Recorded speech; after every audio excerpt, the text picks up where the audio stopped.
TBL12 mandou 600 flocões e falou: Gal, Let, falem sobre seus filhos, Lindinho e Liminha, e como eles são importantes pra vocês. Alô, Vênus, precisamos do casal Iadinho no podcast. Esse assunto que eu gostaria de chegar. Tem um vídeo ainda. Ah, tem um vídeo, né? Tem. Eu sei, mas a gente vai ver, mas só pra falar, o que Tá é bom. Iadinho? Tá. A gente viu no Twitter, número 1. Vocês estavam me explicando aqui antes de começar o papo, mas eu quero que todo mundo saiba, porque Iadinho é um chip? É um chip. Mas ele é mais complexo do que só um chip, assim. É. Eu acho que dentro da criação, né, da tribo, aconteceram muitas coisas, né? E o que eu mais me orgulho é que quando eu comecei a fazer live, mas até um pouquinho antes, assim, né? Que eu até conto, né, no Flow e tudo mais, eu acho que quando eu tava num momento muito difícil, eu virei e falei assim, cara, o que eu tenho para oferecer, né? E o que sobrou, o que eu tenho é a história, né? O que eu tenho é o meu apelido, que é mais forte que meu nome, do universo gaulês, e dentro disso existiam vários valores que eu falei assim, cara, eu posso colocar a voz da consciência e colocar esses valores em práticas. E aí foi começando a ter a construção da tribo. E tudo dentro disso rolou sempre muito organicamente. Então, por exemplo, você perguntou da NBA, você perguntou das coisas que vão acontecendo. Hoje a pessoa que cuida de toda a marca gaulês e que sempre, né, a pessoa que cuidou das coisas junto comigo é um menino que tinha 17 anos em 2018, hoje não tem acho que nem 20 anos, e quando tava 10 pessoas no chat lá acompanhando as primeiras lives, ele entrou na live e falou assim, porra, posso ser seu moderador? Eu falei, mas essa live não tem moderador, tem 10 pessoas assistindo, eu mesmo posso moderar. Aí ele virou e falou, mas essa live vai ser a maior do mundo. E aí eu virei e falei assim, cara, então você é bem-vindo, você vai ser o meu primeiro moderador, o Brecht, né? Caralho. Que louco, velho. Quando eu virei e falei assim, eu não tenho os direitos de transmissão para transmitir nada. Eu não consigo transmitir um grande campeonato, eu não consigo transmitir a NBA, eu não consigo transmitir nada. Já era uma vontade sua? Já era uma vontade de fazer. Quando eu comecei a olhar as transmissões que tinha na época, eu olhei e falei assim, eu não estou assistindo algo que eu gostaria de consumir. Então eu posso ficar reclamando disso, ou eu posso tentar criar algo que gostaria de consumir. E aí eu parti para esse segundo ponto de virar e falar assim, cara, eu preciso criar alguma coisa que seja acessível para mim. E aí eu virei e falei assim, mano, existe os melhores jogadores eu não consigo transmitir, mas os piores eu acho que eu consigo. E aí eu virei no chat e falei assim, cara, eu quero fazer a rinha dos pratas. Então eu quero transmitir partidas do pior jogador possível e transformar nisso num conteúdo legal.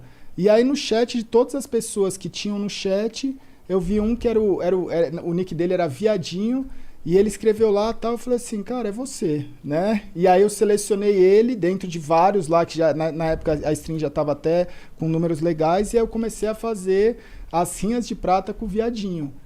E aí esse menino, eu não sabia o que acontecia, porque ele jogava super mal, acontecia as piores coisas com ele dentro da partida, ou ele errava tudo, as pessoas brincavam achando até que, pô, isso é o quê? É um ator contratado? Não é possível que a pessoa tá fazendo isso.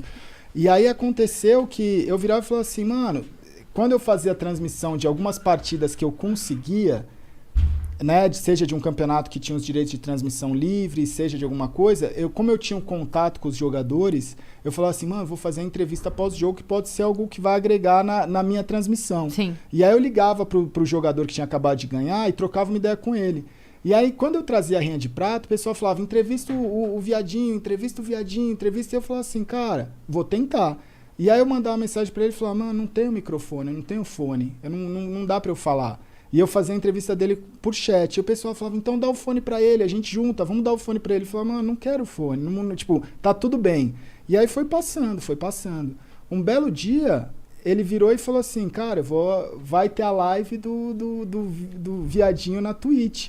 E ele criou o canal dele e fez, eu já falei algumas vezes, fez pra mim a melhor live de estreia na história de um canal da Twitch, pelo menos aqui do Brasil, eu nunca vi nada igual. Ele fez uma primeira live que foi, né, lembra? A gente sentou na sala e não acreditava o que a gente tava vendo. Era inacreditável. Era inacreditável. E...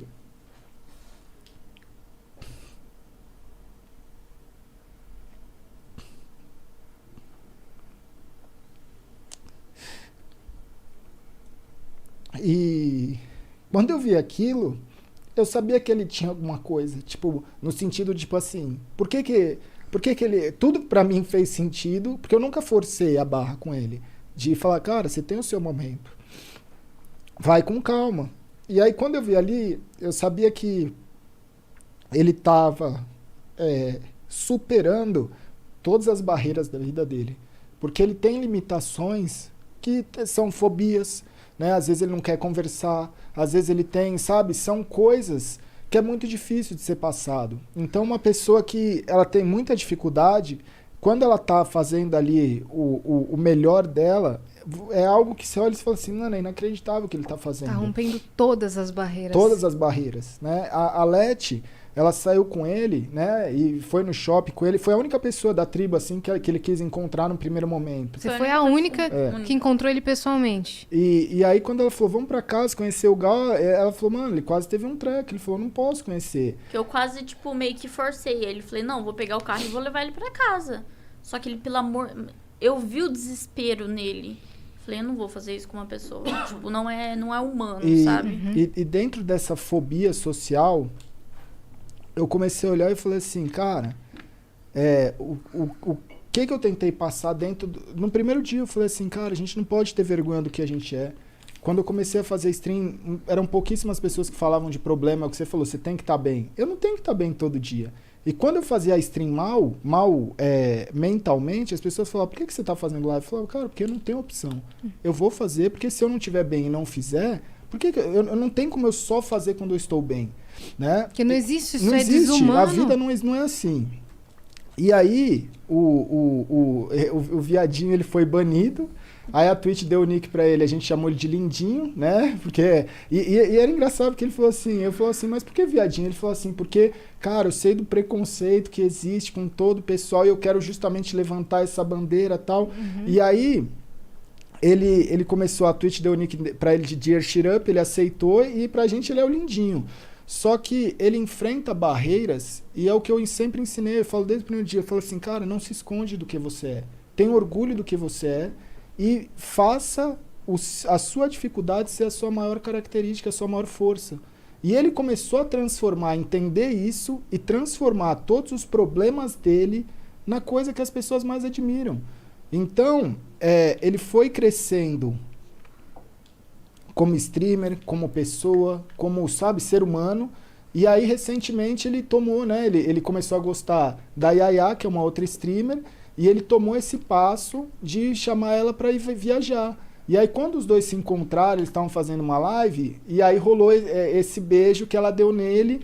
Então, ali são várias barreiras sendo quebradas, que quando eu olho aquilo, eu falo assim, cara, isso é você mudar vidas. Sim, com certeza. Sabe? Isso é você poder mostrar para milhares de jovens que ele não precisa ter vergonha do que ele é.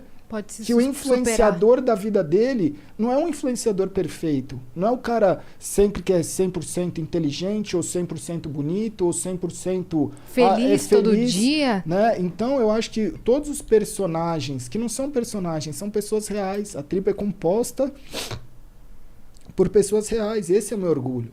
Porque as pessoas elas estão ali sendo elas mesmas e pegando os defeitos dela e enaltecendo. Então, quando você olha, você fala assim, cara... Por que essas pessoas fazem sucesso? Tanta gente perguntava e falava assim, por que essa pessoa faz sucesso? Eu falo, mano, você nunca vai entender. Porque você está achando que sucesso é uma coisa. E sucesso é você poder ser você mesmo. Isso é o sucesso nos dias de hoje. E é o que a gente é. Então ali a gente acaba sendo nós mesmos e enaltecendo esses valores de ser humano normal. Se você tem um problema, você não vai fugir desse problema. Você vai utilizar esse problema. Então, hoje, quando eu olho...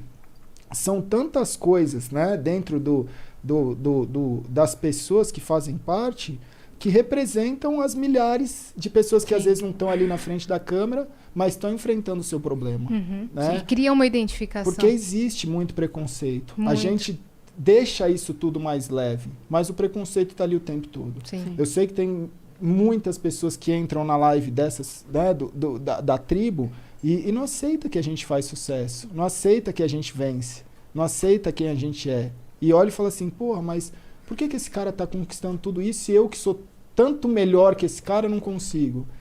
E eu falo assim, isso é vitória pra mim. Isso é o que eu quero pra minha vida. Que essas pessoas vençam cada vez mais. Sendo quem elas são. Sendo quem elas são. Muito Maravilhoso, legal. maravilhoso. Então, por isso que teve toda essa repercussão, né? Porque você não imagina. Nossa, É. eu perguntei numa inocência de saber que era o casal. Eu nem Não. sabia que tinha toda essa história Muito por legal. trás. Muito louco, muito louco. Bota pra gente, Vitão. Tem